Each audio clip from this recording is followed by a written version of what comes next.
How about that game last night, Grandma? Did I, do I have spinach on my teeth? No, you don't have any spinach on your teeth. Ooh, almost.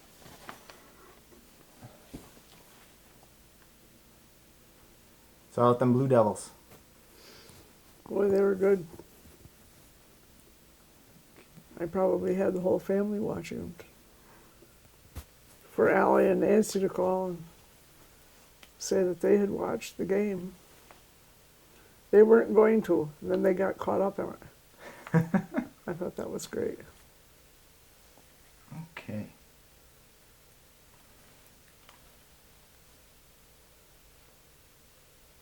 Let me just read my notes here.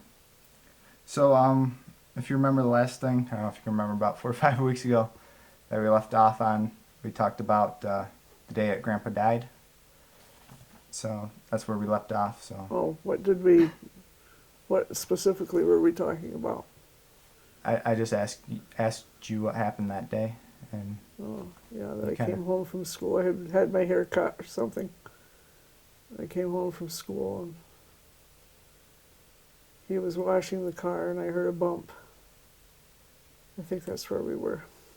you kind of explained how you called Mr. Giles. I Called believe. Mr. Giles. Yep, called Charlie. And anyway, somehow we got an ambulance there. And I remember saying to Charlie, I think it's too late, something like that. But they put me in some vehicle and got me to the hospital about the same time. And so I was there for a while before I realized that he was really gone.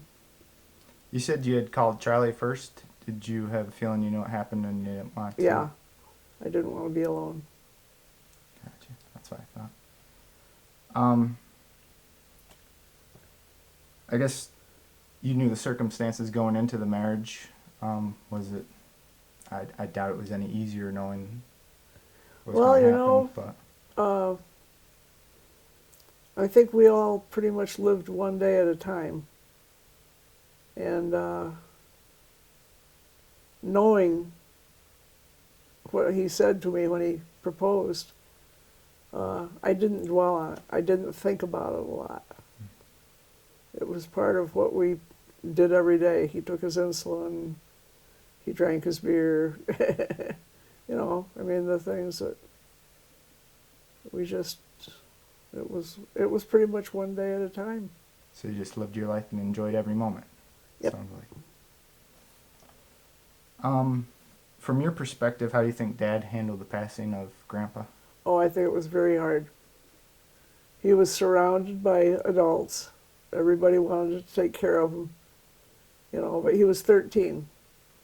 So if you figure where he was age-wise, I mean, just not even giving it a second thought, it couldn't have been easy at all. But I think under the circumstances, I think he handled it pretty well. You know, all things considered.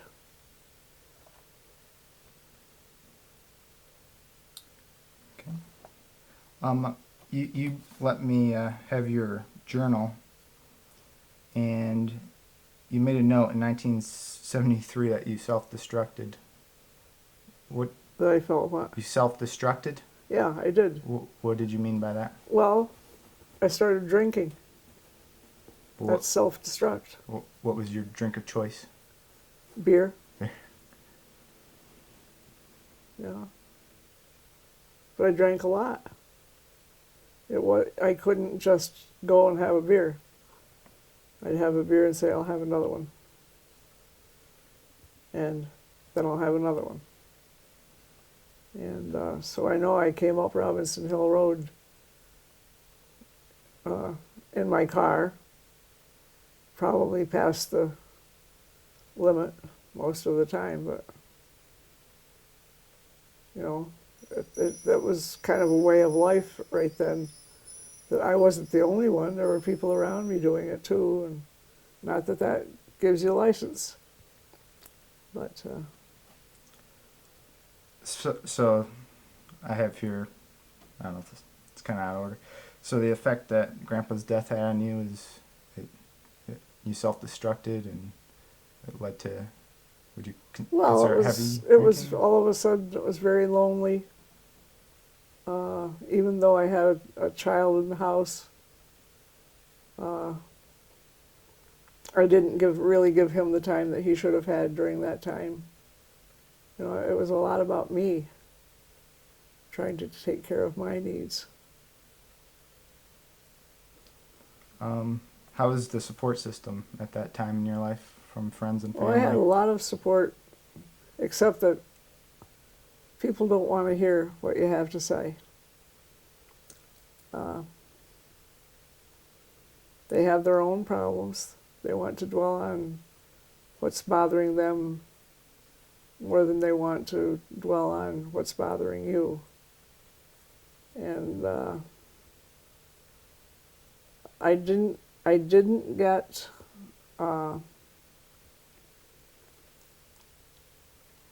professional help as soon as I should have.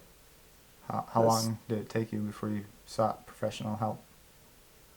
It was a long time. It was 5 years before I realized that Marty was gone, really gone. So you'd say you And were in I denial? became ill. You know, I had to get knocked down, had to get to the bottom, as they say, before I realized that what happened was I lost all the use of my right arm. And it turned out to be a pinched nerve. And they put me in the hospital. And early on, like the first morning I was there, I said and I had several doctors because of the kinds of things. I mean, there was neurology.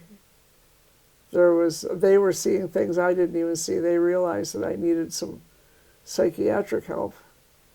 And the first morning that when I realized it, I said, "There's something wrong. There's something terribly wrong." And the doctor would say, "Would you like us to get you some help?" And I would say, "I'd like to see my minister first." I mean, this was like several doctors that were coming through, and I was saying the same thing to everybody. So they contacted my minister, and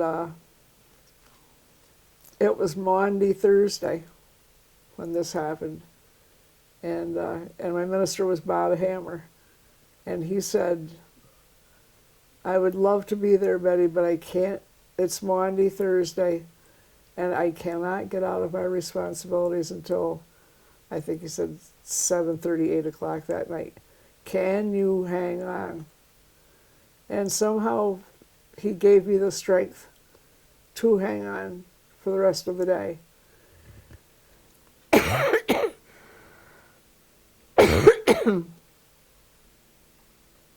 Sorry. And then when he came to my room, he said, "We're going to get you out of here right this minute." And he took me to the solarium, and with the box of tissues, and said, "Okay, you know, tell me what's going on." And I just started to cry, and I cried buckets. And at some point in this, I don't remember all of the questions he asked me, but he said, "And when did you realize that Marty died?" And I couldn't answer the question.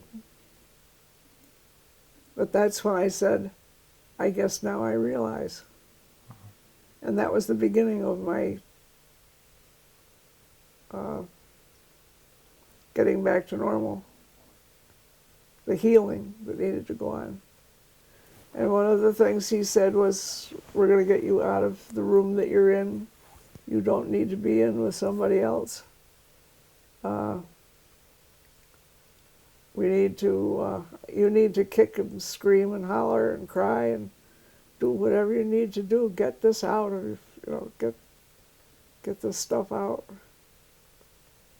And he was absolutely right. I started to heal physically too. My arms started to get back to normal.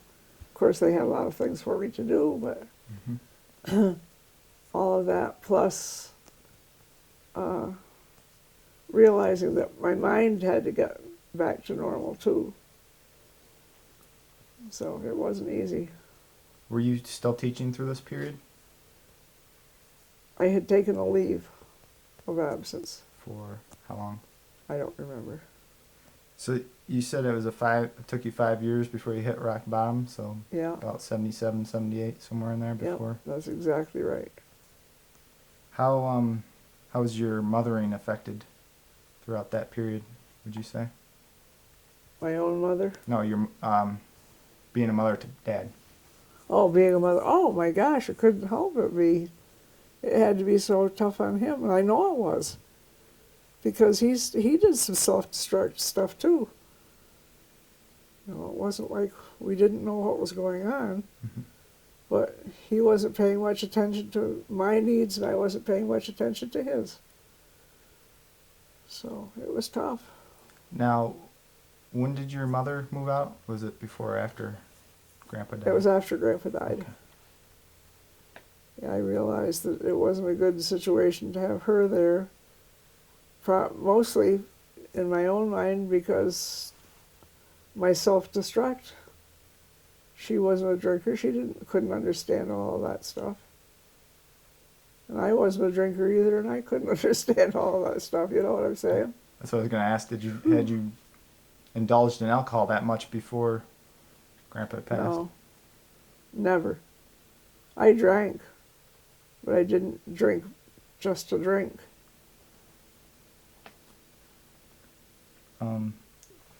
This is one of your, I guess your bar of choice was the Deacon's Bench. That was my place. Could you tell the story about the beer in the wine glass? Oh, yes. They were very, they were great about having their regulars in there, and I was a regular. And so when I would walk through the door, they would put a beer mug down into the ice, I don't know what you call it. Like an ice Well, chest or something? Chest, and get it chilled so that when they poured the beer in it, why the beer would stay cold for the longest amount of time. And so one night I said to the bartender, Yvonne, you know, Yvonne, this mug just is very ladylike. What else might you have? And it took her a while, but she came up with this magnificent wine glass. It was huge. It was huge. And but anyway, she put that down and brought it out and filled it up pretty good with some beer. And I had 2 or 3 of those. Well, that was that night. And then she would do it each time I walked in. Finally, one night, I'm going to say within a week, she said, you know, she said, I just have the feeling that you're getting more than your 8 ounces of, or whatever, how many ounces of beer. And so she took a mug and filled it with water, I think, as I recall, and just poured it into one of those same kind of glasses and realized that she had a 22-ounce glass that she was giving me 8 ounces of beer in. Yeah, 8 ounces, 20 ounces of beer. So I was drinking even more than usual. So, It's funny, but not funny. so did they start charging you more after that, or did you go back to Oh, mugs? no, what she did, she started to cut it down to like a half a container. That's a funny story. I still wanted elegance. So you started coming out of your fog in about 77, 78. 78. Yeah. Going through your journal again, it says you sang in Switzerland about that time. That was 79. Okay, how'd that come about? No, wait a minute. No, that was 78. Well, I was well known in the area for my solo work and for my choral work. And I was invited to sing with a group out of Oneonta called the New York Chamber Choir. And so I joined this group, and each Sunday afternoon while we went up there to practice, and with the greatest group, they were just wonderful. And it was one of those deals. Financially, I couldn't afford not to do it. I'd never been abroad. It was under $1,000, and it was a 6-week tour. So I said, well, I think I've got, even if I have to borrow the money, I think I need to do this. And then, of course, it was a big catalyst in helping me get better, because I had to be well enough, and my neck, all of that stuff, my right arm functioning and so forth in order to go. So, How was that experience? How would you describe it? oh my word, a once in a lifetime. Once in a lifetime. My friend George was my roommate. George who? George Clark. And it was just a magnificent experience, just to be there, but to see all of the things that we saw, to travel all of the roads that we traveled, to sing all of the songs that we sang, to be in all of those churches and cathedrals and little tiny village churches. We even were, one of the things we were in on was a 1,000-year celebration of a church. 1,000 years. You figure in this country, if we have 100 years, we're lucky. But Did you go any other countries other than Switzerland on that trip? yes, Austria and Germany, Italy,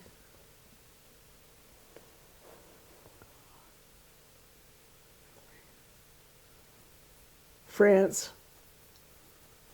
We did kind of got out to the fringes. From Switzerland is only about as big as New York State, but it's surrounded by other countries, and so it's, as I say, it's very small. Mm-hmm. So you had Italy on the south, you had France on the west, you had on the east, and Germany on the north. Oh, that's embarrassing. But anyway, you had all of these countries that were just to surround Switzerland, so we did get a chance. Couldn't contain us in one country. But most of our singing was in Switzerland. That's cool. Hold on for 1 second. Just want to make a bit of an adjustment.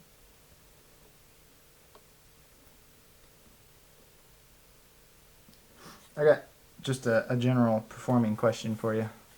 How would you describe the thrill it gave you when you get up and perform throughout the years? I wasn't always nervous.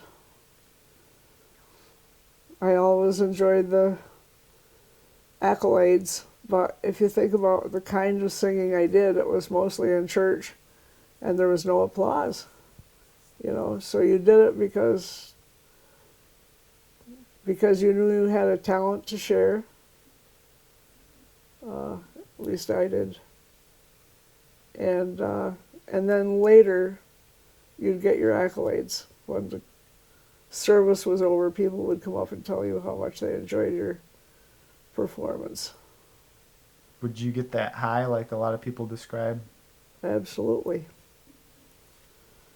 Yeah, you'd get a high, and especially in evening performances, there was usually the applause and everything. And your grandpa never understood that, how you could get a high from something like that. And so that was hard. That was really hard for me to accept, because he would comment on it, and I always felt like it was a little bit of a put down. But since I realized that, that wasn't the case.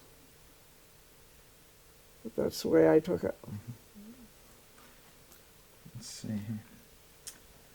So, from talking with Ali and reading your journal, you decided to move out to California, and was it 78 or 79? That was January of '79.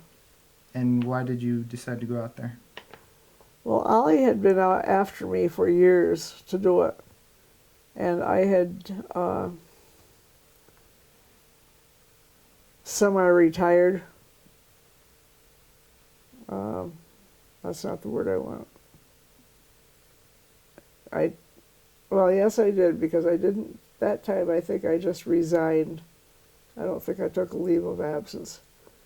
And Ollie was so assuring of the fact that I could get a job out there, you know. So that was, do I need to answer any more? Did I give you what you need to know on that? Yeah, well, talking with Ali, it sounded like you went out there to help him raise the kids a little bit. I had no idea. Could you get into that a little bit? I got to California before I knew that he had been left with two little people. So the whole thing changed. Instead of thinking I was there to get a job, I had a job built in. And did you stay with Ali the entire Yeah. time? Yes, the entire time I was there. I got very homesick. Wanted to come home. Had my purse stolen I sang with a group in San Francisco. It was at the San Francisco Theological Seminary, and I had my purse stolen. And in my purse were tickets to come back for Marty's and Joellen's wedding, along with a lot of other things, personal things. But the purse turned up with the tickets intact, and the money gone. They didn't even take my credit cards. They didn't take the tickets to come home. It was amazing. And But that's not the question you asked. it's a good part of your history out there. And I think you've told me this story several times. You said that it was two young kids or something that ended up returning. Oh, that's true. Yeah, there were two young boys that ended up. Let's see, how did we do that? Did we put it in the paper or something that there was a purse stolen? No.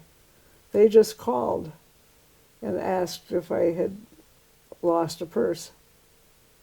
And I said yes. And they said, well, we found it. Turned out they found it at the edge of a playground. And I said, well, meet me at the police station, which they did. I gave them a very small reward because how do you know that they weren't stealing purses and, you know, just the more money they could get, the more money they could get.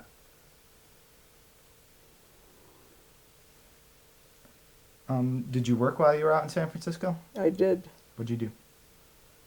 I mostly did temporary jobs where I could use my clerical skills. The IBM typewriter being one of the most important things that I used. Met some wonderful people. My friend Miriam, that you're reading things about on the Caring Bridge, was one of those people. I mean, how could you not have a person like that in your life, you know? Oh, such a marvelous lady. During this time, you helped take care of Michael and Jai. Michael and Jai. How'd that help form like a deeper bond? Oh my goodness, yes. Yeah, because they didn't they hardly knew what was going on. I hardly knew what was going on. Ollie hardly knew what was going on, you know.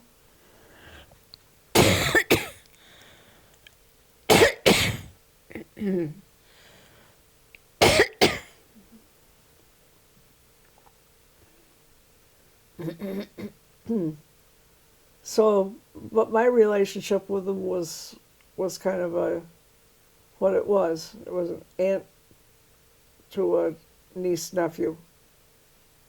I didn't try to be anything other than that. I didn't try to be their mom. I tried to be there for them, tried to be there to answer their needs, but not get in the way of Ollie's, you know, parental stuff. And we had wonderful times together. Not, I won't say every weekend, but many weekends. All of a sudden it would be, Ollie would be rustling around in the kitchen making peanut butter and jelly sandwiches and packing in apples or whatever, and we'd be off to watch people hang glide on cliffs. Didn't cost a penny. You're just going watching somebody else enjoy their own recreation.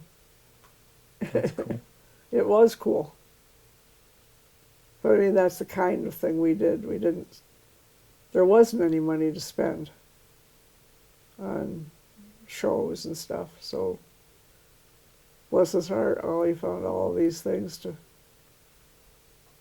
do. Can you tell me about the San Francisco Symphony? Oh, can I tell you about that? One day when Ollie came home from work, he said, you know, I noticed in this morning's paper that they're looking for singers for the San Francisco Symphony Chorus. Why don't you look into it? Which I did. And so I made an appointment to go for an audition in San Francisco. First of all, I can't believe that I drove across the bridge knowing what I know about me and bridgeophobia.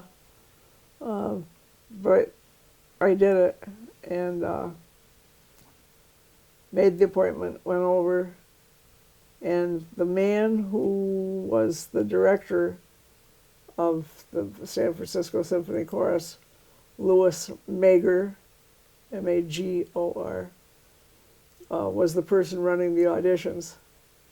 And I had prepared a Samuel Barber piece to do, which is a very, very difficult piece. And I knew what I was doing when I did it, you know, to say, if you give me a chance to sing this piece, you'll know that I'm a good candidate for your chorus. And then, of course, they always have you sight read, which to me was the best thing I did. I really, truly was. Toot my horn, you darn right. A very good sight reader. And so anyway, I got into the room, and there was a woman at the piano, and Louis Magor, and me, and it was a fairly small room. And I started singing my piece, and in the middle of the piece, you turn the page and the key changes. But when you turn the page and there's a key change, they always tell you at the bottom of the previous page that that's what's going to happen. You know, what they do is they just put in the new key at the bottom, just as you turn the page. Well, she didn't see it. She went ahead in the old key. I'm singing in the new key, and so Louis Magor said something, and she said, "Oh," you know. But I never skipped a beat. I just kept going, and she finally caught up with me, and we got to the end, and he just said, "There's no reason for you to go on with this audition." He said, anybody that can sing that piece of music deserves to, deserves more or something like that. So I was pretty sure that I made the group, but he didn't say exactly that at that point. But when I got outside and then I said, but aren't I going to do any sight reading? Oh, he says, oh, well, if you insist. And he handed me like a hymn. A hymn is nothing. I wanted some meat and potatoes. But anyway, I got outside the door and there was a woman, and I'm not sure, maybe there were 3 women sitting there. How did you do? How did you do? And I said, okay. And this one in particular said, well, this is my 3rd time here. I'm hoping I made it this time. And then I go home, and within 2 days I get a letter saying that I had, met the requirements. They would like to have me come to the first rehearsal for Beethoven's Ninth. And it would be, told me where it would be, and so forth. And so my experience was that I sang with the San Francisco Symphony Chorus on the stage of the Opera House in San Francisco. And I'd never been on that stage before. I'd never seen an opera in that opera house before. And here I was singing on stage. I just thought it was quite remarkable. Was that the biggest place you ever sang at? No. No. There was a cathedral in Switzerland that was much larger. So you performed Beethoven's Ninth. Is there a certain, movement or whatever you call it that has voice? Or I wasn't aware that there was. Well, yeah, it's a very long symphony. And part of it contains a chorus part with soloists and so forth. So, what was the rest of your question? Oh. Was there a certain movement, or just for a reference? Yeah, well, yes. The first movement doesn't have any voices. But there are solo voices, and the soprano soloist was quite dreadful, as a matter of fact. She wasn't good at all. And I had no aspirations to be soloist. That wasn't my idea ever. Just to have the chance to sing with that chorus was pretty spectacular. Was it a paying gig? No. If you were there for a while, there was a contingency in the chorus that was paid, but they would be people that had been there for a while. I wasn't, not a new person on the block, and that never occurred to me, as a matter of fact, at that time. That wasn't important. Did you only perform once with them? Yes, and then the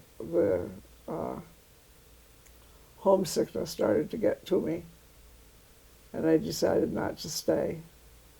So I came back in mid-September or something like that. Of 79? Of 79. So you were out there for what, approximately 6 months, would you say, or? No, it was actually longer than that. It was closer to, from January to September would be close to 9 months. Because Ali said 6. But, okay. Stepping back a little bit, so Dad graduated high school in 1977.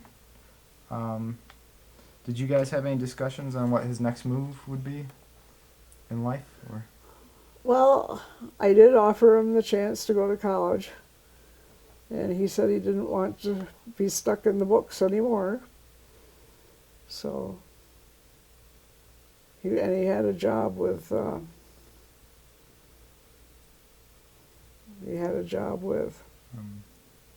the name of the company?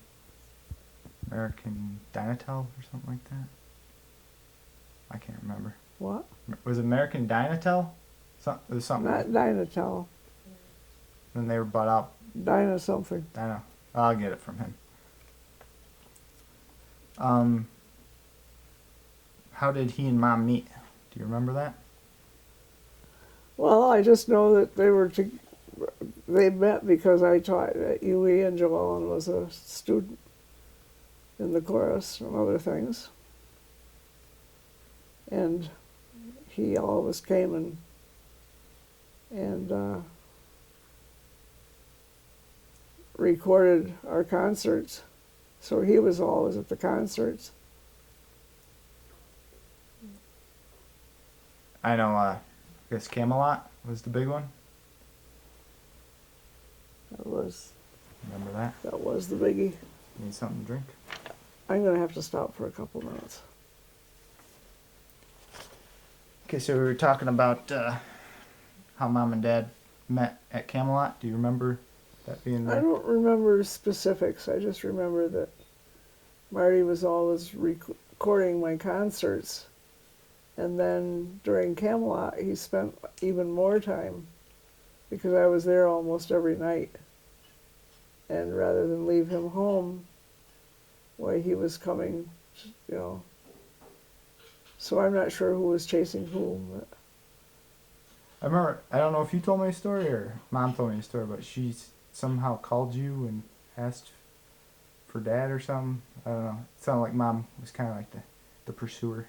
I don't know if you remember anything about that. I don't remember. What was your relationship like with Mom before the two of them met, Dad and her? Student teacher.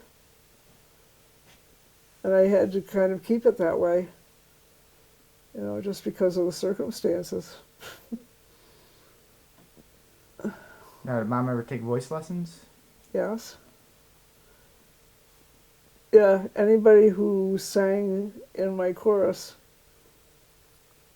as I recall, took voice lessons also.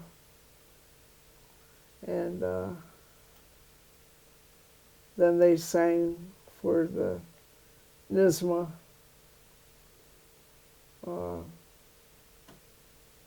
awards, I guess you would call them. Hold on a second. How was Mom as a student? Was she a pretty good student? She was a good student, yes. How was the voice? She had a very nice voice. How did Dad tell you they were getting married? You remember that day? I remember one incident when I was getting ready to go to bed, and he knocked on my bedroom door, and he said he wanted to talk. And so I was actually in bed, and he came in, he sat on the other side of the bed, and he was telling me that he and Joellen were seriously considering marriage. And the only thing I remember saying to him was, Marty, just remember that marriage is for a very long time. Be sure you know what you're doing. And that was all the advice I had. That's sound advice, I think. I think so too. To this day. Can you describe what you remember of their wedding day? I remember it was at First Presbyterian Church. I remember a lot of happiness and laughter. I remember the dress I wore. I remember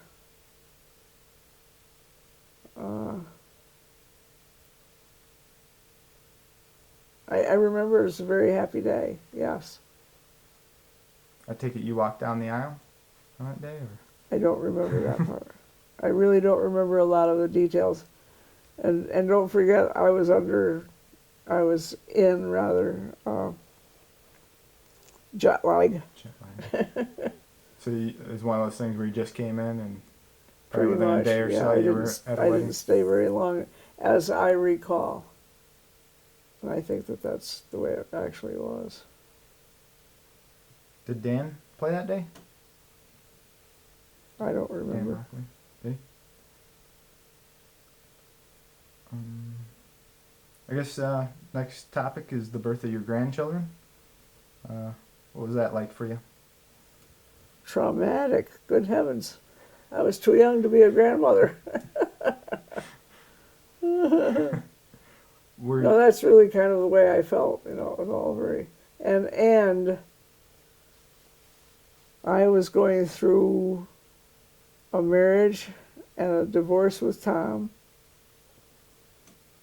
You know, I came back from California and I met Tom, and it was a whirlwind kind of a thing.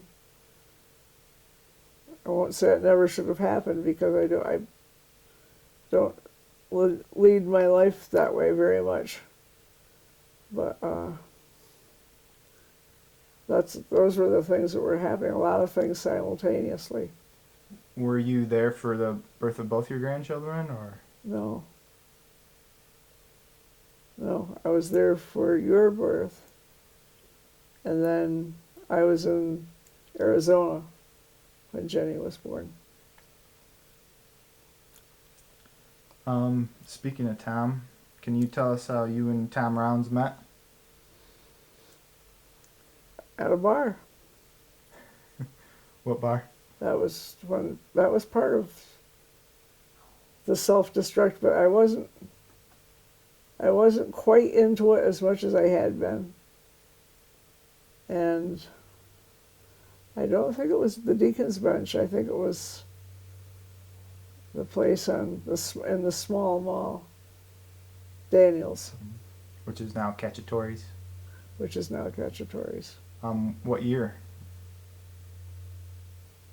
Had to have been early 80s? Oh yeah, 79, yeah, the early 80s. 1980? And I didn't really know him well when I married him. How long did you guys date? It was less than a year from the time we met to the time we married. That's all I can tell you. Can you tell me what his personality was like?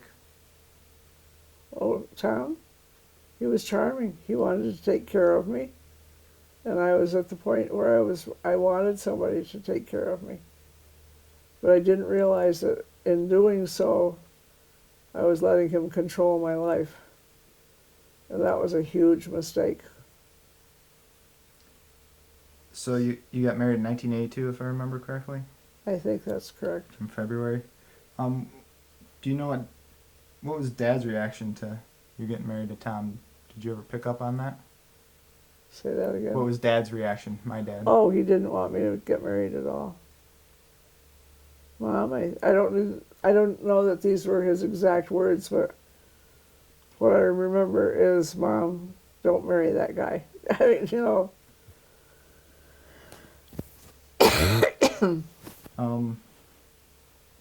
So how many years? You guys were married, what, a couple?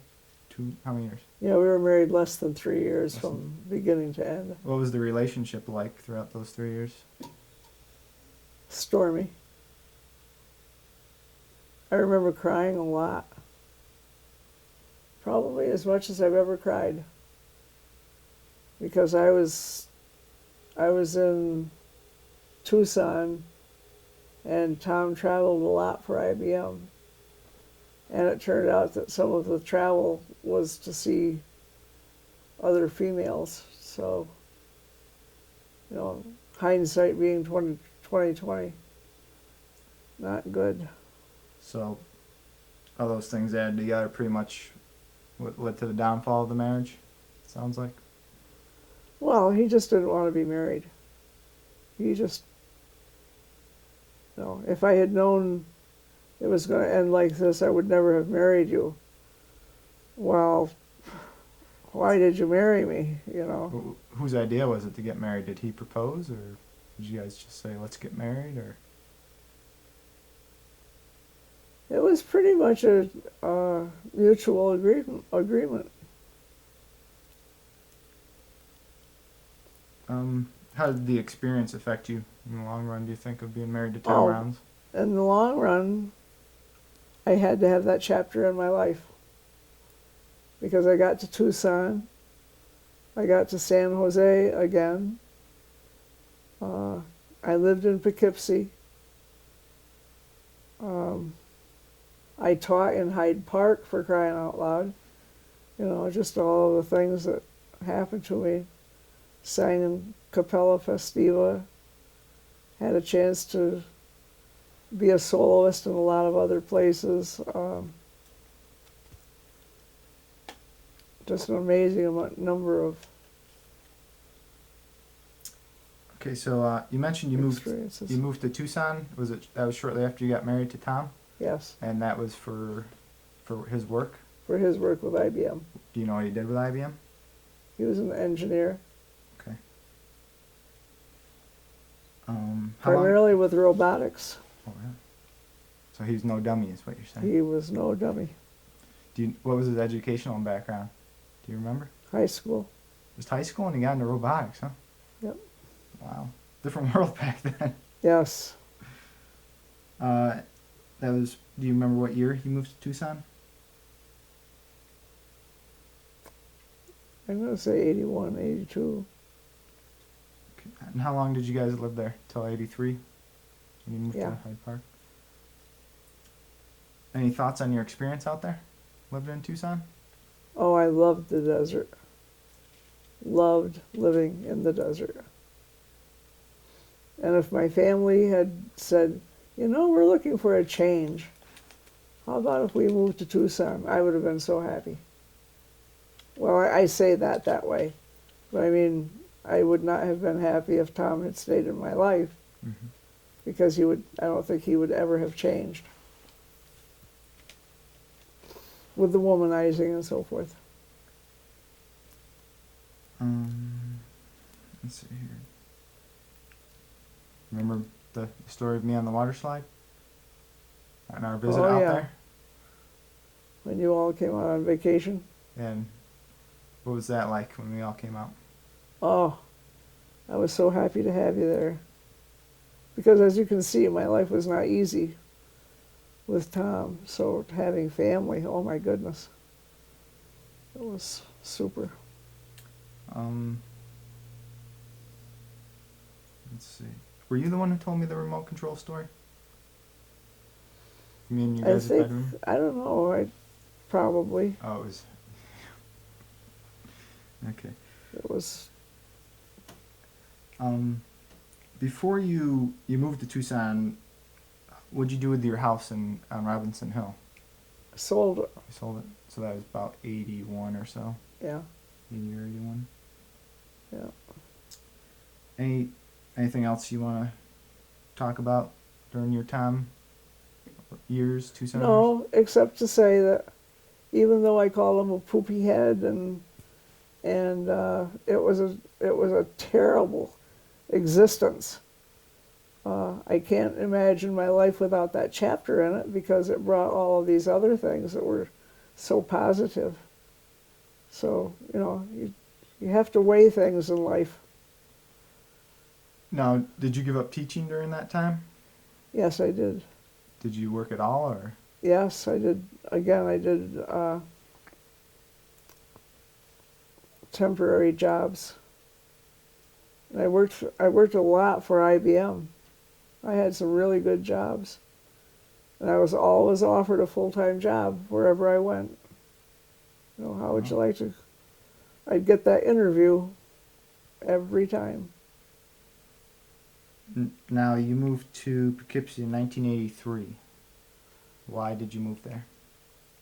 It was an IBM move. For Tom? Yeah. And it turned out that the girl Tom eventually married, was working in Poughkeepsie. So go figure. Did he stay married with that woman till the end, to your knowledge? Say that again. Did he stay married to that woman till the end, to your Yes, knowledge? he did. Okay. Yeah, he died 2 years ago, and the obituary that I saw in the paper had him married to her. Interesting. So you moved to Poughkeepsie. Did you start teaching again right away, or? No, I was working for IBM. I was in a temporary job with IBM.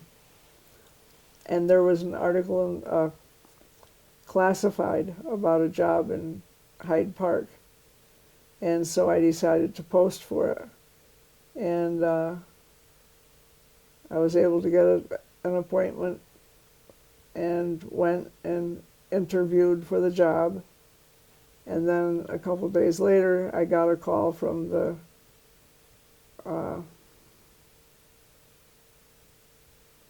what was he? Head of the music department, that they had decided to hire somebody else. And so I was devastated. But then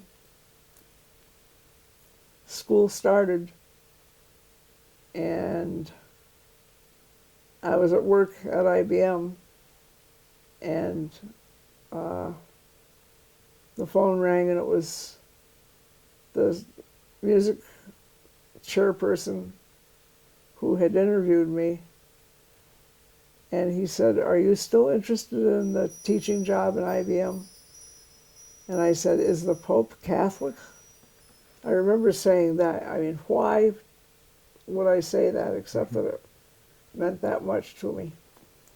And he said, well, the woman that we hired decided she wanted to teach closer to her family, and so she has actually accepted a job in Timbuktu, and so the job is open. And I said, well, here's the scoop. I'm working on a temporary job with IBM. And I said, I will not leave here without giving them 2 weeks' notice. You know, I didn't care whether that made a difference or not.